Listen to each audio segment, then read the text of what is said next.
restoratif justice persyaratan utamanya adalah pertama, dia hanya melakukan kejahatan sekali.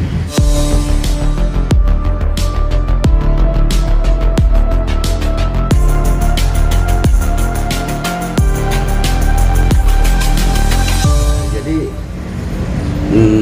saya sih juga mengikuti perkembangan perkara itu ya. Yang saya dengar tempo hari memang ada upaya untuk mau di restoratif justice. Restoratif justice itu rumusannya menyelesaikan perkara di luar meja hijau. Itu yang disebut dengan restoratif justice.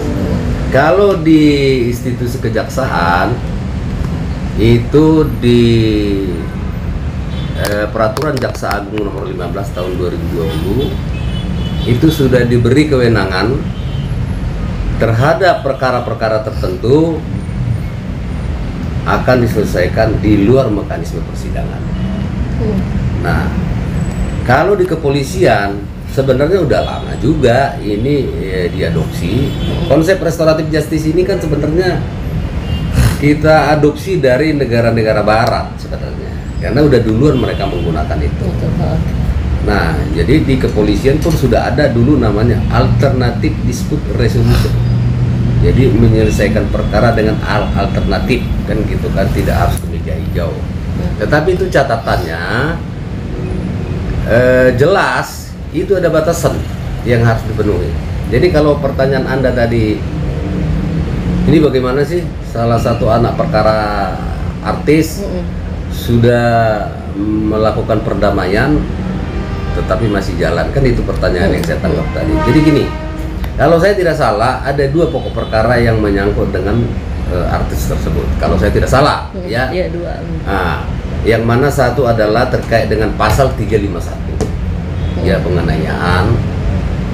Yang kemudian satu lagi kalau saya tidak salah menyimak juga terhadap pencemaran terhadap institusi, ya, itu bisa dikenakan dengan pasal 207 KUHP. Ancamannya sih nggak tinggi ya, 1,5 tahun lah. Nah, kalau yang Anda maksud tadi itu adalah didamaikan dalam perkara yang satu, ada pasal 351, ya boleh-boleh saja. Memang sepanjang itu tidak bertentangan dengan ajas-ajas kepatutan umum, kenapa tidak? Kan kita ajas hukumnya adalah ultimum remedium. Jadi pidana itu jalan terakhir. Nah, bagaimana mencapai supaya tercapai restoratif justice itu? Jadi restoratif justice tujuannya adalah untuk tidak menambah kerugian besar lagi buat korban. Jadi sebenarnya cenderung perlindungan terhadap korban. Itu yang disebut dengan rumusan ajas-ajas restoratif justice itu. Tetapi menurut peraturan tersebut, di situ ada dibatasi loh, kerugian tidak boleh lebih dari sekian juta, dampaknya juga tidak menimbulkan kerusuhan massal, tidak berdampak terhadap masyarakat umum, terus harus sama-sama sepakat, ya. Kepentingan hukum daripada korban harus dikedepankan. Jadi ada persyaratan mutlak yang harus dipenuhi di situ. Nah, kalau Anda maksud tadi telah terjadi perdamaian dalam hal perkara yang satu, tuduhan sebagaimana diatur pasal 351 KUH pidana itu, ya sepanjang mereka sudah sepakat, kan ada syarat itu ya. Kalau untuk restoratif justice itu ada yang disebut syarat normatif. Syarat normatif itu tadi. Jadi harus dibuatkan aktanya.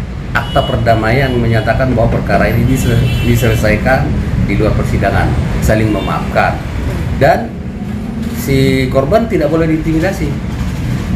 Ya, dia makanya ajas restoratif justice itu cenderung adalah sebenarnya mengedepankan, mengangkat harkatnya martabat korban itu.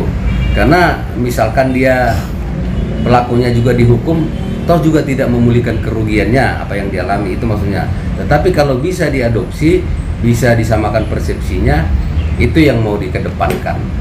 Nah, kalau sekarang itu sudah dibuat, menurut Anda tadi sudah ada perdamaian tapi kok belum selesai-selesai kan gitu ya bahasanya. Ya menurut saya, hemat saya sebagai praktisi hukum, mungkin masih ada yang nyangkut. Karena restoratif justice itu kan tidak cukup hanya di normatifnya saja, nggak cukup. Itu nanti harus ada pertimbangan pimpinan, kan tentu saja nanti siapa-siapa yang memberikan pertimbangan. Ada nggak nanti orang yang keberatan? Bukan hanya para pihak loh, termasuk masyarakat umum juga menurut aturan itu diberi mandat untuk memberikan masukan. Ya itu, jadi hebat itu ajas restoratif justice itu yang sedang digaungkan itu, sehingga itu tidak mutlak. Sebenarnya nggak mutlak itu, tergantung daripada aparat penegak hukumnya mau laksanakan. Makanya sekarang ini kan selalu kalau bisa mediasi dulu deh. Iya. Kan gitu. Mediasi itu adalah bisa nggak ini nggak usah dituntut itu menjadi udah kasihan, yang penting diganti kerugian, direkapri kerugian korban. Itu. Nah, syarat itu normatifnya, syarat materialnya ada. Materialnya yaitu tadi, yang pertama kerugian korban harus direkapri, itu materialnya. Ya. Yang kedua, korban itu tidak mulai merasa tertekan. Yang ketiga, harus ada persesuaian. Jadi dia dalam keadaan clear untuk memaafkan, ya udah deh saya maafkan, tapi tentu kalaupun ada rehabilitasi kompensasi ya itu hal yang biasa aja karena ada perjanjiannya. Terus jadi masih banyak, ada beberapa persyaratan itu yang harus dipenuhi. Nanti itu lewat mekanisme gelar, tidak bisa diputuskan sendiri sama penyidik lah, katakan tidak bisa. Kan mereka kalau Kejaksaan Agung itu harus atensi dari Jaksa Agung loh. Sudah banyak loh yang udah di restoratif perkara masuk ke ruang ke kejaksaan udah P21 mau takut, tapi di restoratif banyak loh saya dengar itu. Tapi itu pun kalau korbannya mau. Nah kalau korbannya nggak mau, tetap aja nggak adil. Jadi itu harus ada persamaan. Nah kemudian dugaan saya kan masih ada satu lagi, itu persoalan yang menyangkut yang tadi Anda tanyakan tadi terhadap institusi kepolisian. Saya nggak tahu itu statusnya gimana. Apakah sudah dihentikan juga perkara itu atau bagaimana? Ya boleh-boleh aja sih ya, apalagi ancamannya nggak terlalu tinggi sepanjang dia katakanlah merasa kilaf atau ya belum cukup dewasa lah untuk melakukan itu atau macam-macam, itu boleh-boleh saja. Jadi kalau Anda pertanyakan ini belum tuntas, ya mungkin masih proses, masih ada prosesnya itu. Ya tentu saja pihak keluarganya atau orang tuanya, karena anak ini kan masih muda ya, jadi masih perlu bimbingan, masa depan masih panjang, ya harus diupayakan. Saya kira ya minta maaf kepada institusi yang dihina-hina itu ya boleh dong. Ya Tuhan aja memaafkan kita, kita pendosa besar, apalagi institusi. Ya boleh. Jadi sifatnya negara itu adalah melindungi warga negara, bukan menjolimi warga negara. Saya kira kalau mereka upayakan itu sah-sah saja, sangat kita dukung. Saya sebagai praktisi hukum juga sangat setuju apabila itu di restoratif justice. Toh juga ancamannya nggak terlalu tinggi, dan jadikan ini pembelajaran kepada orang lain. Jangan ibaratnya salah menempatkan diri. Itu. Nah, seperti yang saya jabarkan tadi, cepat lamanya ini tergantung pihaknya. Katakanlah pihak keluarga korban, pihak keluarga pelaku. Ya dia bisa ngebut untuk menyelesaikan, bisa, terus dia langsung institusi yang dihina tadi bisa langsung pendekatan di efrog dengan bagus dan mereka bisa terima. Saya kira bisa lah. Jadi kalau itu udah tercapai semua, kalau pertanyaan Anda apakah dia bisa nanti keluar penjara dengan segala catatan, ya bisa banget. Sepanjang korbannya itu tadi mau berdamai, mencabut laporan, dia berperilaku baik, mengaku kilaf, atau nanti dia tidak akan mengulangi, kan boleh-boleh saja itu. Ya kalau bisa, kalau semua nanti masuk ke penjara, penuhlah penjara. Negara juga yang rugi memberikan makanannya kan gitu. Tuh. Nah, terakhir mungkin Bang. Kalau pertanyaan Anda tadi baiknya seperti apa sih? Makanya ini kita jadikan ini pembelajaran. Ya, karena ini akan menjadi contoh kepada orang lain nanti supaya tidak mau berbuat seperti itu.